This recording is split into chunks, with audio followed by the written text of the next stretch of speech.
पापा, अगर आप नई मम्मी से शादी कर लोगे तो मेरी असली मम्मी मुझे लेने कब आएगी? 5 साल की उस मासूम की आवाज में जयमाला से ठीक पहले पूरे वेकेट हॉल में गूंज उठी।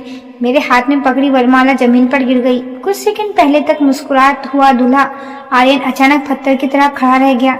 उसके चेहरे का रंग उड़ चुका था। उसके माता पिता घबराकर एक दूसरे को देखने लगे, जैसे बरसों से छिपाया गई कोई राज आज सबके सामने खुलने वाला हो। पूरे हाल में बैठे मेहमान एक दूसरे से फुसफुसाने लगे। मेरी माँ घबराकर मेरे पास आई और पापा की आंखों में सवाल साफ दिखाई दे रहा था। वह मासूम बच्चा धीरे धीरे मेरे पास आया, मेरा हाथ पकड़कर बोला, आंटी, पापा ने कहा था कि आज से आप मेरी नई मम्मी बन जाओगी, लेकिन मेरी पुरानी मम्मी तो मुझे छोड़कर नहीं गई थी। उसकी बात सुनकर मेरा दिल जोर जोर से धड़कने लगा। मैंने नजर उठाकर आर्यन की तरफ देखा। वह तुरंत आगे बढ़ा और बच्चे का हाथ पकड़ते हुए बोला, ये बच्चा मुझे पापा नहीं चाचू कहता है, इसे कुछ समझ नहीं है। लेकिन बच्चे ने तुरंत सिर हिलाते हुए कहा, झूठ, आप ही मेरे पापा हो।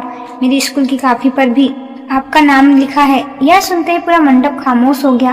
दूल्हे के पिता ने गुस्से में बच्चे को डांटते हुए कहा, चुप रहो, यहाँ बड़ों की बातें हो रही है। लेकिन बच्चा डरने की बजाय और जोर से बोला, दादी, आपने ही तो कहा था कि आज पापा नई मम्मी लाने वाले हैं। अब हर नजर दूल्हे के परिवार पर टिक चुकी थी। मेरी माँ के हाथ कांपने लगे और पापा ने पहली बार ऊंची आवाज में पूछा, आर्यन, सच क्या है? क्या यह बच्चा तुम्हारा बेटा है?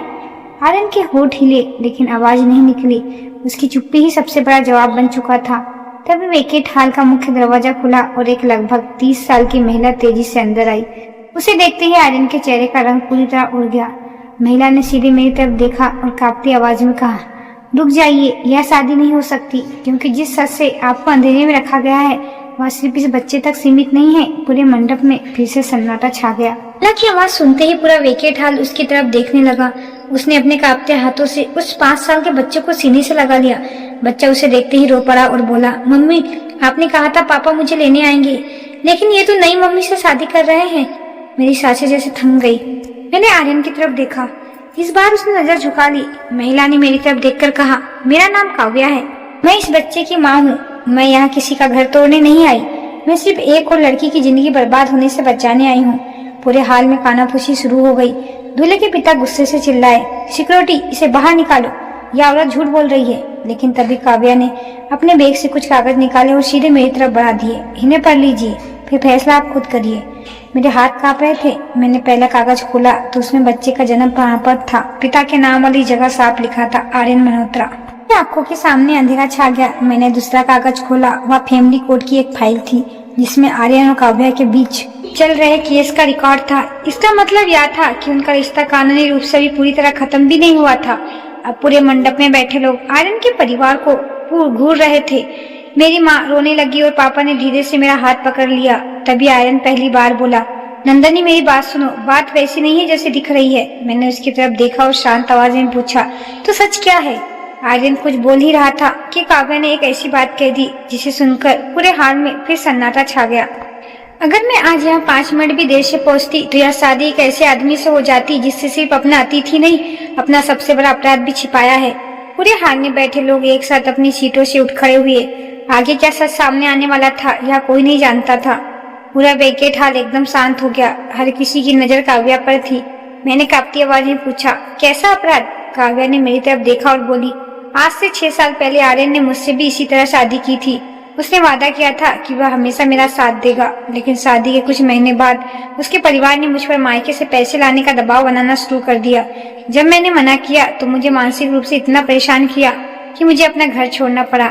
दूल्हे की माँ तुरंत चिल्लाई, सब झूठ है, यह औरत पैसे ऐंठना चाहती है। लेकिन काव्या ने बिना घबराए अपने मोबाइल से एक वीडियो चलाया। वीडियो में आर्यन के पिता साहब कहते सुनाई दे रहे थे, अगर इसके घर वाले पैसे नहीं देंगे तो दूसरी शादी करा देंगे, लड़की की कमी नहीं है। वीडियो खत्म होते ही पूरा हाल सन रह गया। रिश्तेदार जो अब तक दूल्हे के परिवार के साथ खड़े थे धीरे धीरे उनसे दूरी बनाने लगे। आर्यन बार बार कह रहा था, यह पुराना मामला है, मैं बदल चुका हूँ। तभी 5 साल तक का बच्चा मासूमियत से बोला, पापा, आपने तो मुझसे कहा था कि मम्मी झूठ बोलती है, फिर आप रो क्यों रहे हो? बच्चे की बात सुनकर आर्यन की आंखें झुक गई। पहली बार उसके पास कोई जवाब नहीं था। मैंने अपनी माँ की तरफ देखा। उनकी आंखों में आंसू थे, लेकिन इस बार उसने डर नहीं था। मेरे पापा धीरे से बोले, बेटी, फैसला तुम्हारा होगा, किसी दबाव में मत आना। मैंने कुछ सेकंड तक पूरे मंडप को देखा, फिर झुककर जमीन पर गिरी हुई जयमाला उठाई। सभी को लगा कि शायद मैं सब भूलकर शादी कर लूंगी, लेकिन अगले ही पल मैंने वह जयमाला आर्यन के गले में डालने के बजाय मंडप के बीचों बीचों रख दी और शांत आवाज में कहा, जिस रिश्ते की नींव झूठ रखी जाए उसका अंत हमेशा बर्बादी होता है। मैं ऐसी शादी कभी नहीं कर सकती। मेरी बात सुनते ही पूरे हाल में तालियों की आवाज गूंज उठी, लेकिन तभी पीछे से एक बुजुर्ग व्यक्ति खड़े हुए और बोले, बेटी तुम्हारा फैसला बिल्कुल सही है, लेकिन अभी एक सच और बाकी है जो शायद यहाँ मौजूद किसी को नहीं पता। पूरे व्यक्ति हाल की नजर उस बुजुर्ग व्यक्ति पर टिक गई। यह धीरे धीरे आगे आए और बोले, मेरा नाम महेश त्रिपाठी है। मैं आर्यन की कंपनी में पिछले 15 साल से काम करता हूँ। आज तक मैंने कभी किसी के पारिवारिक मामले में दखल नहीं दिया, लेकिन आज अगर चुप रहा तो एक और लड़की की जिंदगी बर्बाद हो जाएगी। आर्यन घबराकर बोला, महेश अंकल आप बीच में मत पड़िए। लेकिन महेश जी ने उसकी बात अनसुनी कर दी। उन्होंने मेरी तरफ देखकर कहा, बेटी काव्या जो कह रही है वह पूरी सच्चाई नहीं है, सच उससे भी ज्यादा दर्दनाक है। यह सुनते ही पूरे हाल में फिर सन्नाटा छा गया। महेश जी ने अपनी जेब से एक लिफाफा निकाला और मेरे पापा के हाथ में रख दिया। उसमें कुछ फोटोग्राफर और दस्तावेज थे। जैसे ही पापा ने उन्हें देखा, उनके चेहरे का रंग बदल गया। उन्होंने कांपते हाथों से वह कागज मुझे दिया। मैंने देखा वे कंपनी के रिकॉर्ड थे, जिनमें साफ लिखा था कि आर्यन ने शादीशुदा होने की बात छिपाकर कई जगह अपना विवाहित दर्जा अविवाहित बताया था। इतना ही नहीं, उसने दूसरी शादी की तैयारी के लिए भी यही जानकारी दी थी। मैंने अविश्वास से आर्यन की तरफ देखा। वह कुछ बोलना चाहता था, लेकिन शब्द उसके गले में ही अटक गए। तभी महेश जी ने आगे कहा, और सबसे बड़ी बात यहाँ, इस शादी का खर्च आर्यन ने खुद नहीं उठाया। उसने कंपनी के पैसों का गलत इस्तेमाल किया। उसकी जांच चल रही है। अगर आज यह शादी हो जाती तो कुछ ही दिनों में पुलिस उसके दरवाजे पर होती। यह सुनते ही मेहमानों में हलचल मच गई। दूल्हे के पिता गुस्से में चिल्लाए, बस करो, एक झूठ के बाद दूसरा झूठ। लेकिन तभी हाल के बाहर पुलिस की गाड़ी की आवाज सुनाई दी। 2 अधिकारी अंदर आए और सीधे आर्यन के पास पहुंच गए। उनमें से एक अधिकारी ने कहा, आर्यन मल्होत्रा, हमें आपसे कुछ पूछताछ करनी है। पूरे मंडप में ऐसा सन्नाटा छा गया कि किसी की सांसों की आवाज तक सुनाई दे रही नहीं थी। मैंने पहली बार महसूस किया कि अगर आज वह 5 साल का मासूम सच न बोलता तो शायद मेरी पूरी जिंदगी एक ऐसे झूठ के साथ बन जाती जिससे निकलना बहुत मुश्किल होता। लेकिन कहानी अभी खत्म नहीं हुई थी, क्योंकि पुलिस अधिकारी ने अगला सवाल मुझसे पूछा, क्या आपको इस शादी से पहले इन बातों की कोई जानकारी थी? पुलिस अधिकारी का सवाल सुनकर मैंने बिना डरे जवाब दिया, नहीं, मुझे इस बारे में कुछ भी नहीं पता गया था। अगर मुझे सच पहले पता होता तो मैं इस मंडप तक कभी नहीं आती। अधिकारी ने सिर हिलाया और आर्यन की तरफ मुड़कर कहा, आपको हमारे साथ चलना होगा। आगे की पूछताछ थाने में होगी। यह सुनते ही आर्यन के पिता पुलिस से बहस करने लगे, लेकिन अधिकारी ने शांत स्वर में कहा, हम किसी को दोषी घोषित करने नहीं आए हैं, केवल शिकायत और दस्तावेज के आधार पर जाँच कर रहे हैं। पूरे हाल में बैठे मेहमान एक एक करके खड़े हो गए। कुछ लोग दूल्हे के परिवार की तरफ नाराजगी से देख रहे थे, तो कुछ मेरे पापा के पास आकर उनका हौसला बढ़ाने लगे।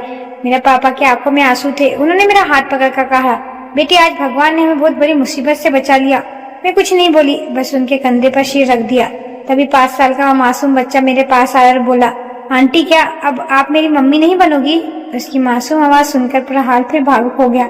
मैं घुटनों के बल बैठ गई और उसके सिर पर हाथ फेरते हुए बोली, बेटा अच्छी मम्मी वही होती है जो हमेशा सच के साथ खड़ी रहे।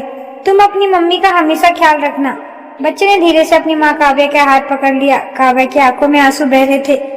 उसने मेरे सामने हाथ जोड़ दिए और बोली, अगर मैं आज यहाँ नहीं आती तो एक और लड़की की जिंदगी मेरी तरह बर्बाद हो जाती। मैंने तुरंत उसके हाथ पकड़ लिया और कहा, नहीं दीदी, आपने मेरा घर नहीं तोड़ा, आपने मेरी जिंदगी बचाई है। यह सुन के पूरे हाल में कुछ पल के लिए सन्नाटा छा गया। फिर पीछे खड़े एक बुजुर्ग ने ताली बजाना शुरू की।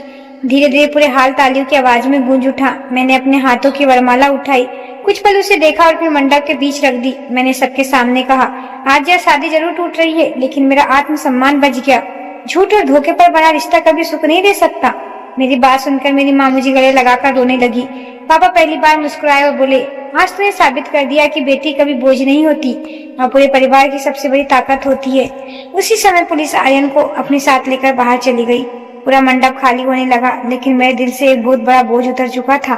उस दिन मैं दुल्हन बनकर ससुराल नहीं गई, लेकिन सिर झुकाकर भी घर नहीं लौटी। मैंने आत्मसम्मान के साथ वापस आई और वही मेरी जिंदगी की सबसे बड़ी जीत थी। दोस्तों, क्या नंदनी ने सही किया या गलत, जरूर कमेंट बॉक्स में बताएं। और अगर वीडियो पसंद आया होगा तो चैनल को लाइक शेयर सब्सक्राइब जरूर करें। धन्यवाद।